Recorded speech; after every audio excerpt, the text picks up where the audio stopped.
Dear friends, today I will teach you how to use wood. My dear friends, हम wood का इस्तेमाल सीखेंगे किस प्रकार से किया जाता है। Dear students, wood को विभिन्न एक्सप्रेशंस के रूप में इस्तेमाल किया जाता है। यह एक मॉडल ऑक्सिलरी वर्ब है। इसको हम और विल का पास्ट फॉर्म के रूप में इस्तेमाल करते हैं। इसको हम इच्छा व्यक्त करने के लिए इस्तेमाल करते हैं। इसको हम अपनी भूतकालीन आदतों को व्यक्त करने के लिए इस्तेमाल करते हैं और इसका प्रयोग हम प्रेफरेंस और चॉइस देने के लिए इस्तेमाल करते हैं। किसी कार्य को प्राथमिकता देने के लिए इस्तेमाल करते हैं। इसका इस्तेमाल हम अपने कंडीशनल सेंटेंसेस और अनरियल सेंटेंसेस में भी करते हैं और इसका इस्तेमाल पोलाइट रिक्वेस्ट यानी विनम्र निवेदन के लिए भी किया जाता है। तो ये विभिन्न अलग अलग जगहों पर वुड का इस्तेमाल किया जाता है। आज हम वुड का ये कंप्लीट यूज सीखेंगे। इस वीडियो को शुरू से लेकर के अंत तक बिना स्किप किए हुए देखिएगा, पूरा देखिएगा। माय डियर फ्रेंड्स, आइए चलिए समझते हैं वुड का सबसे first use, past form of will. समझते हैं उदाहरण से। उसने मुझे कहा, ही सेड टू मी। उसने मुझे कहा, ही सेड टू मी, कि एक मनोज नाम का व्यक्ति है, वो दिल्ली जाएगा। ही यानी कि Manoj will go to Delhi. Manoj will go to Delhi. तो इस व्यक्ति ने मुझे कहा, इसने कहा, उसके एक्चुअल वर्ड है कि मनोज दिल्ली जाएगा। घटना बीत चुकी है, अब ये गुजर चुका है। मनोज दिल्ली गया या नहीं गया मुझे नहीं पता। अब उसके बारे में पुनः वार्ता होती है, भाई मनोज कहाँ गया। मैं बताता हूँ, क्योंकि मुझे किसी व्यक्ति ने सूचित किया था कि वो दिल्ली जाएगा, तो मैं उसके बारे में किसी थर्ड पर्सन को बता रहा हूँ और कहता हूँ कि उसने मुझे बताया, He told me कि that मनोज दिल्ली जाएगा। अब आने वाले जाने के लिए बात नहीं कर रहे हैं, बल्कि उसने मुझे बताया गया था वो जाएगा। तो यहाँ पर हम पास्ट में हुई घटना जो फ्यूचर के लिए बात कही गई थी उसका जिक्र कर रहे हैं, तो आप विल के स्थान पे वुड करेंगे। Manoj would go to Delhi. Dear students, इस प्रकार से हम वुड का प्रयोग विल की पास्ट फॉर्म के रूप में करते हैं। आइए चलिए समझते हैं हम वुड का प्रयोग और कहां करते हैं। वुड का प्रयोग पास्ट हैबिट्स को बताने के लिए करते हैं। भूतकाल में हम लंबे समय तक किन्हीं कार्यों को करते रहे, लंबे समय तक हमने वो काम किए, उन काम को हम किया करते थे, लेकिन अब वो कार्य हमने करना बंद कर दिया है। तो उनको यदि हम पुनः दोबारा से अब प्रेजेंट में बताना चाहते हैं तो आप वुड की सहायता से बताइए। आइए चलिए समझते हैं वुड का प्रयोग अपनी पास्ट हैबिट्स में किस प्रकार से, इनको व्यक्त करने के लिए कैसे करेंगे। मैं रोजाना उस पार्क में टहलने जाया करता था। डियर फ्रेंड्स, मैं रोजाना उस पार्क में टहलने जाया करता था। इस वाक्य के अंतिम इन शब्दों से हमें मालूम पड़ता है कि यह कार्य भूतकाल में एक लंबे समय तक मेरे द्वारा किया गया है। मैं वहां टहलने रोजाना जाया करता था, एक लंबे समय तक ये आदत के रूप में रहा है। इसको व्यक्त करने के लिए इस्तेमाल कीजिए word. I would go to walk in that park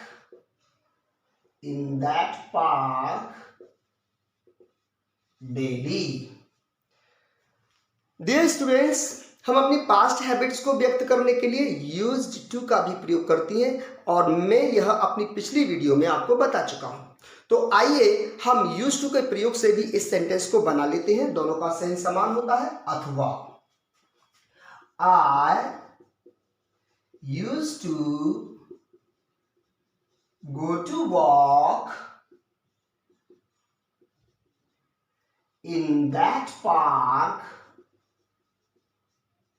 daily।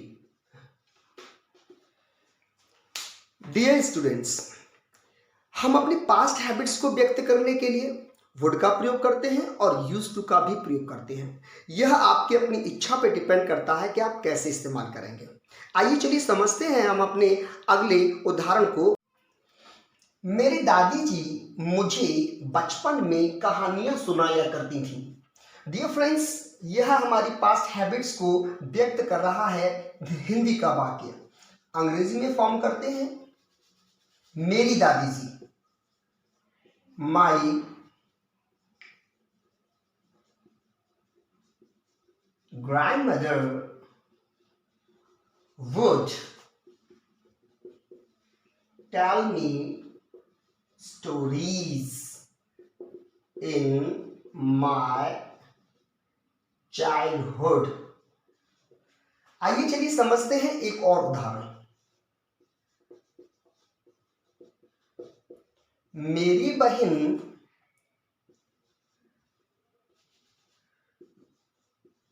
मुझे डांटा करती थी। मेरी बहन मुझे डांटा करती थी। My sister would scold me, would scold me. आप इसमें यूज्ड टू का भी प्रयोग कर सकते हैं कि my sister used to scold me। My dear friends, हम पास्ट हैबिट्स को बतलाने के लिए वुड का भी प्रयोग करते हैं और यूज्ड टू का भी प्रयोग करते हैं। आइए चलिए समझते हैं हम वुड का प्रयोग और कहाँ करते हैं। डियर स्टूडेंट्स, हम वुड का प्रयोग पोलाइट रिक्वेस्ट को एक्सप्रेस करने के लिए, व्यक्त करने के लिए भी करते हैं, या यूं कहिए कि विनम्रता पूर्वक कोई निवेदन करने के लिए, कोई चीज किसी को ऑफर करने के लिए या कोई काम करने के लिए, पूछने के लिए भी हम वुड का इस्तेमाल करते हैं। आइए चलिए समझते हैं उदाहरण की सहायता से। क्या आप एक कप चाय लेना पसंद करेंगे? यहाँ हम सामने वाले व्यक्ति से चाय पीने के लिए विनम्रता पूर्वक आग्रह कर रहे हैं, निवेदन कर रहे हैं और ऑफर कर रहे हैं, क्या आप चाय लेना पसंद करेंगे? इस्तेमाल करेंगे would. Would you like to have a cup of tea? My dear friends, इस वाक्य में हैव का प्रयोग टेक के स्थान पर किया गया है। Would you like to have a cup of tea? आइए चलिए समझते हैं दूसरा उदाहरण। आइए चलिए समझते हैं एक और उदाहरण से। क्या आप कृपया मुझे कुछ पैसे उधार दोगे? डियर स्टूडेंट्स, यहाँ पर पोलाइटली रिक्वेस्ट कर रहे हैं, विनम्रतापूर्वक निवेदन कर रहे हैं कि क्या आप मुझे कुछ पैसे उधार दे दोगे?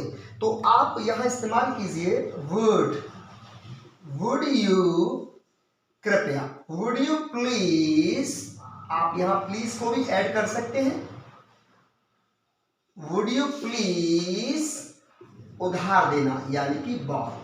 Would you please borrow me some money?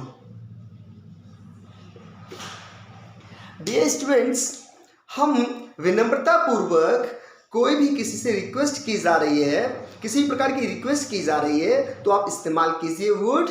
जैसे मैंने आपसे कहा कि क्या आप यहाँ बैठना चाहेंगे? Would you like to sit here? क्या आप मुझे एक पेन, कृपया कर मुझे एक पेन दे दोगे? Would you please give me a pen? Dear students, हम वुड का प्रयोग और कहाँ करते हैं, आइए चलिए समझते हैं अपने नेक्स्ट रूल से। स्टूडेंट्स, हम वुड का प्रयोग अपनी विश यानी कि इच्छा को व्यक्त करने के लिए भी करते हैं। अभी मैंने आपको बताया था कि हम पोलाइटली जब रिक्वेस्ट करते हैं तो हम वर्ड का इस्तेमाल करते हैं। जैसे आपने मुझे पूछा कि सर क्या आप एक कप चाय लेना पसंद करेंगे? Would you like to have a cup of tea? अब मेरी तो पहले से ही इच्छा है, कि मैं तो चाय जरूर लेना पसंद करूंगा, तो मैं थोड़ा आगे बढ़ता हूं और अपनी इच्छा जाहिर करता हूं और हैप्पीनेस है मेरे अंदर, खुशी का भाव है, रिस्पेक्ट भी है, अपनी इच्छा को उसी टोन में व्यक्त कर देता हूं। जी जी क्यों नहीं, क्यों नहीं, मैं तो जरूर और चाय लेना चाहूंगा, चाय लेना पसंद करूंगा। हमारा सेंटेंस बनेगा I would like to have a cup of tea. So आइए चलिए समझते हैं उदाहरण से। मैं एक कप चाय लेना पसंद करूंगा या चाहूंगा। आप कैसे भी इस्तेमाल कीजिए, ये हिंदी का वाक्य है, आप इस्तेमाल इंग्लिश में वुड का ही करने जा रहे हैं। I would like to have a cup of tea. I would like to have a cup of tea. आइए चलिए देखते हैं एक और उदाहरण।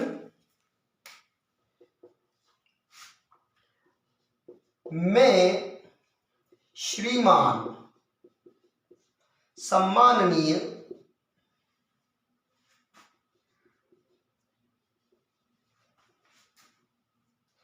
सेंटेंस को पुनः लिखता हूं। मैं आदरणीय श्रीमान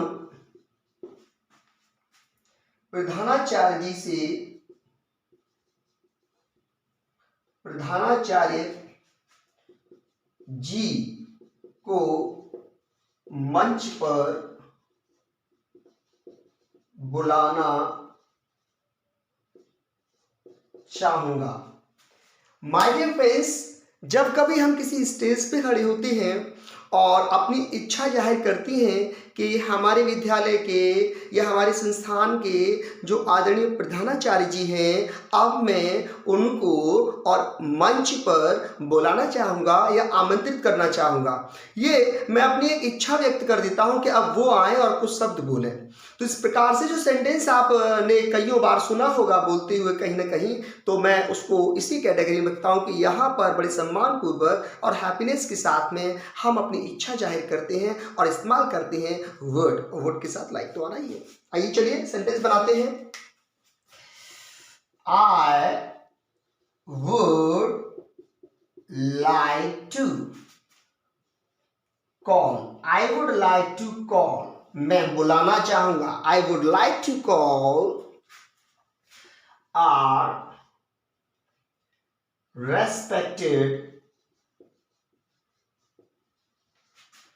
respected sir, our respected principal sir, our respected principal sir on the stage। अक्सर करके आपने इस प्रकार का सेंटेंस सुना ही होगा किसी भी फंक्शन में कहीं भी, और इस प्रकार के और जो कार्यक्रम होती है जहां हम किसी अपने आदरणीय सम्मानित व्यक्ति को और स्टेज पर बुलाते हैं, तो हमें इस प्रकार से बोलना होता है। मैंने यहाँ लिख के दिखाया है कि I would like to call our respected principals on the stage. My dear friends, हम इस प्रकार से वुड का प्रयोग अपनी डिज़ायर को, अपनी विश को और with the sense of happiness के साथ एक्सप्रेस करने के लिए, व्यक्त करने के लिए करते हैं। आइए चलिए समझते हैं हम वुड का प्रयोग और कहाँ करते हैं। स्टूडेंट्स, हम वुड का प्रयोग कंडीशनल सेंटेंसेस में भी करते हैं। क्या होते हैं ये कंडीशनल सेंटेंसेस? कंडीशनल सेंटेंसेस को हिंदी में शर्त प्रकट करने वाले वाक्य कहा जाता है। My dear friends, conditional sentences दो उपवाक्यों से जुड़कर या मिलकर बनते हैं, जिसमें एक कार्य के होने के लिए बात कही जाती है कि ऐसा काम होगा या ऐसा काम हो जाता, लेकिन उसके साथ में एक शर्त जोड़ दी जाती है, यदि आप ये वाला कार्य करते या ऐसा करते या ऐसा करोगे तब। माय डियर फ्रेंड्स, जब हमारा कंडीशनल सेंटेंस पास्ट में होता है, भूतकाल में होता है, तो आप कंडीशनल सेंटेंस में वुड का इस्तेमाल करते हैं। आइए चलिए समझते हैं उदाहरण से। मैंने यहाँ एक सेंटेंस लिखा हुआ है कि यदि आप कठिन परिश्रम करके, ये एक क्लॉज है, दूसरे क्लॉज में कहा गया है तो आप सफल हो जाते या सफल होते। माय डियर फ्रेंड्स, यहां पर आपकी शर्त लगी है। यह वाला क्लॉज है, ये छोटा सा उपवाक्य है, ये शर्त को बयां कर रहा है कि यदि आपने कठिन परिश्रम किया होता, यदि आप कठिन परिश्रम करते, और यहां ये बात होने की कही जा रही है कि तो आपके साथ ऐसा होता, यानी कि आप सफल होते। तो ये जो सेंटेंस है यहां पर आप, ये पास्ट का सेंटेंस है, पास्ट की घटना का जिक्र करा जा रहा है, समय बीत चुका है, उस पर बतलाया जा रहा है कि आपके साथ ऐसा होता, आप ये चीज जो है ऐसा कर लेते, तो यहां आप वुड का इस्तेमाल कर रहे हैं। लेकिन जिस सेंटेंस की शर्त बयां हो रही है वहां पर आप पास्ट इंडेफिनिट टेंस को इस्तेमाल करेंगे, जो कि हमारा कंडीशनल सेंटेंस के रूल्स हैं उसके मुताबिक।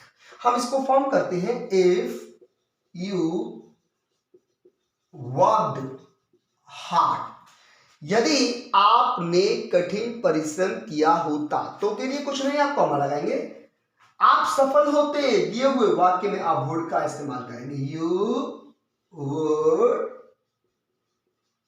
Succeed, you would succeed. Dear friends, इस प्रकार से आप कंडीशनल सेंटेंसेस में भी वुड का इस्तेमाल करते हैं। मैं वुड को मैं बात कर रहा हूं कंडीशनल सेंटेंसेस की। मैं कंडीशनल सेंटेंसेस को अलग से अपनी नेक्स्ट वीडियो में शुरू से लेकर के अंत तक डिफाइन करूंगा, बताऊंगा कि वुड का इस्तेमाल और हम कैसे करेंगे, कंडीशनल सेंटेंस होते क्या हैं, किस प्रकार से फॉर्म किए जाते हैं, कितने प्रकार के होते हैं। लेकिन यहां पर हम केवल वुड का इस्तेमाल सीख रहे हैं। मैंने यहां बताया कि कंडीशनल सेंटेंस में जब कोई कंडीशनल सेंटेंस पास्ट में होता है तो उसके शर्त वाले वाक्य को छोड़ दीजिए, जिसमें कि आपका पास्ट इंडेफिनिट टेंस लगा है, सेकंड फॉर्म लगा हुआ, उसके दूसरे सेंटेंस में आप वुड का इस्तेमाल करेंगे। आइए चलिए समझते हैं वुड का इस्तेमाल और कहां करते हैं।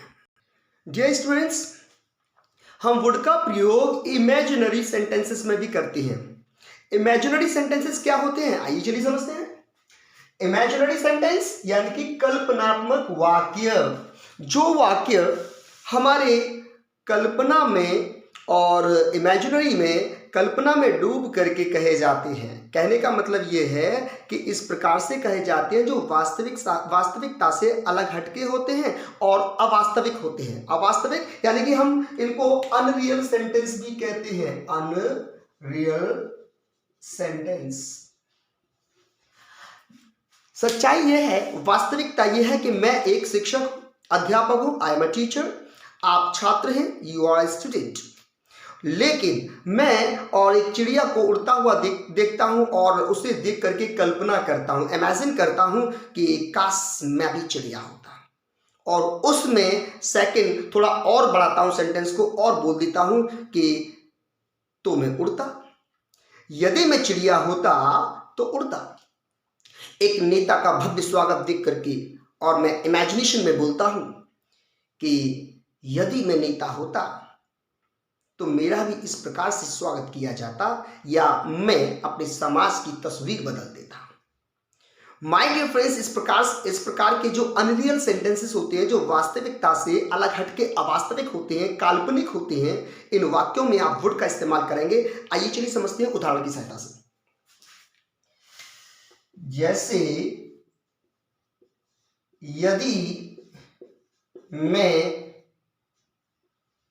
यदि मैं चिड़िया होता तो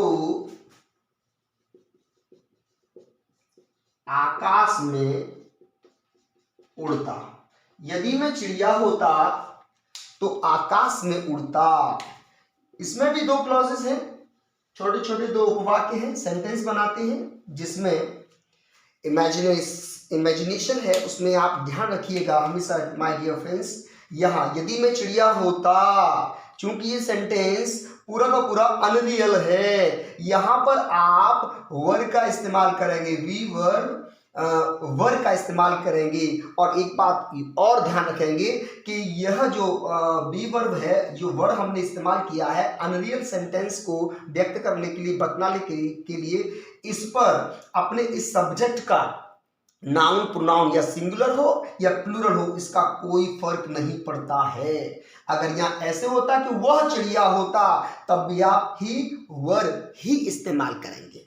तो इस्तेमाल करते हैं, यदि मैं चिड़िया होता, if I were a bird, तो के लिए कुछ नहीं कमल आएंगे, मैं आकाश में उड़ता, यही कार्य दोनों कर रहे हैं। आप दोबारा से फॉर्म करेंगे आई, और ये है इस्तेमाल वुड का। I would fly, I would fly in the sky.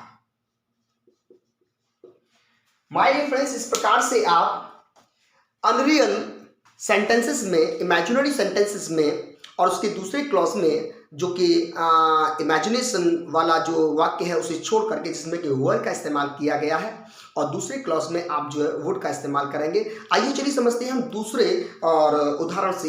इसी काल्पनिक सेंटेंसेस में एक और उदाहरण समझ लेते हैं। यदि उसके पास पैसे होते तो वह तुम्हें दे देता।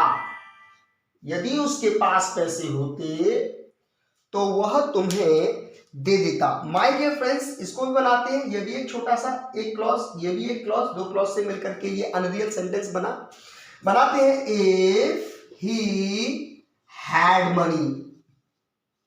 डियर फ्रेंड्स, मैंने यहाँ वर लगाया, यहाँ हैड लगाया, क्योंकि यहाँ पर बी वर्ब का इस्तेमाल है और यहाँ पर पोजीशन का इस्तेमाल है। किसी वस्तु के पास होने की बात की जा रही है, उसके मालिकाना हक की बात की जा रही है। यदि उसके पास पैसे होते, चूंकि ये सेंटेंस अनरियल है, पास्ट में इस्तेमाल करेंगे। इफ ही हैड मनी, तो वो तुम्हें दे देता, तो कुछ नहीं, वो तुम्हें दे देता। तो ही, दूसरे सेंटेंस में आप यहाँ वुड लगाएंगे, ही वुड गिव यू। तो देखा माय डियर स्टूडेंट्स कि हम वुड का प्रयोग अनरियल सेंटेंसेस में भी करते हैं। आइए चलिए समझते हैं हम वुड का प्रयोग और कहां करते हैं। डियर स्टूडेंट्स, हम वुड का प्रयोग प्रेफरेंस और चॉइस को बतलाने के लिए भी करते हैं। तो प्रेफरेंस क्या होता है, चॉइस क्या होता है, आइए समझते हैं। प्रेफरेंस का मतलब होता है प्राथमिकता और चॉइस का मतलब चुनाव या पसंद। तो जब हमारे पास कोई दो कार्य होते हैं और इन दोनों कार्यों में से हमें किसी एक कार्य को प्राथमिकता देनी होती है, तब आप वुड का इस्तेमाल करेंगे। या दो कार्यों में से कोई एक काम पर चॉइस देनी होती है, चुनना पड़ता है, पसंद करना पड़ता है, और दूसरे को छोड़ना है, तो आप ऐसी सेंस को व्यक्त करने के लिए वुड का इस्तेमाल करेंगे। आइए चलिए समझते हैं उदाहरण की सहायता से। मैं भीख मांगने की अपेक्षा मरना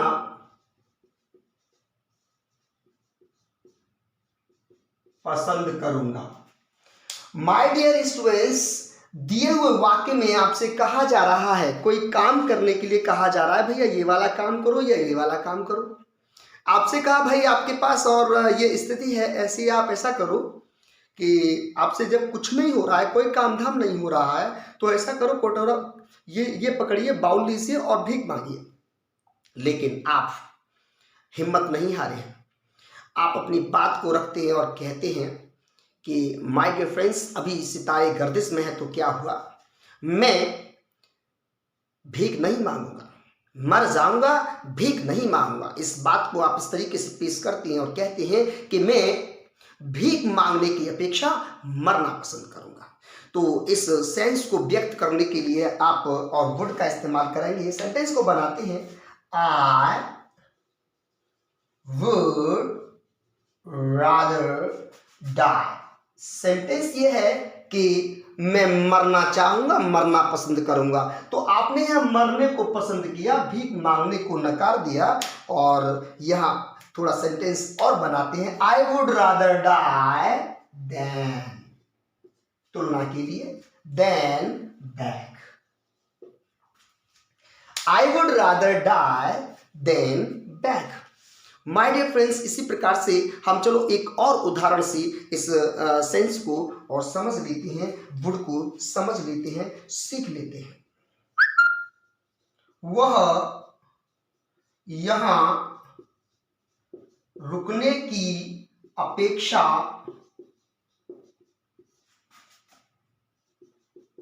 जाना चाहेगी या जाना पसंद करेगी। बात एक ही है, या तो आप ऐसे कहिए कि वह यहां रुकने की अपेक्षा जाना चाहेगी या वह यहां रुकने की अपेक्षा जाना पसंद करेगी।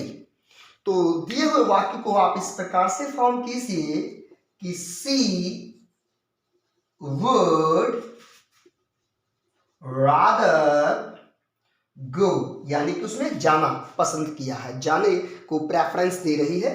सी would rather go than stay here.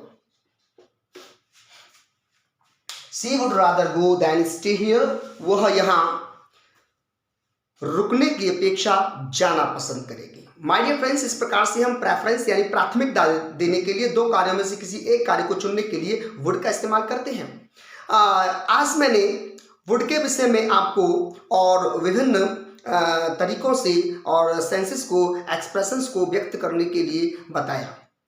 My dear friends, आप इस वीडियो को शुरू से लेकर के अंत तक रिवर्स करके देखिए और समझिए कि वुड का प्रयोग किस प्रकार से किया जाता है, कहाँ कहाँ किया जाता है, इसके सारे कॉन्सेप्ट्स को अच्छे से समझिए। यदि किसी कॉन्सेप्ट में आपको और डाउट है, समझ में नहीं आ रहा है, तो प्लीज़ कमेंट करके बताइएगा और अपने दोस्तों में यह वीडियो ज़रूर शेयर कीजिएगा। So my dear friends, thank you very much. Nice मेरी video, like share and subscribe. Bye bye.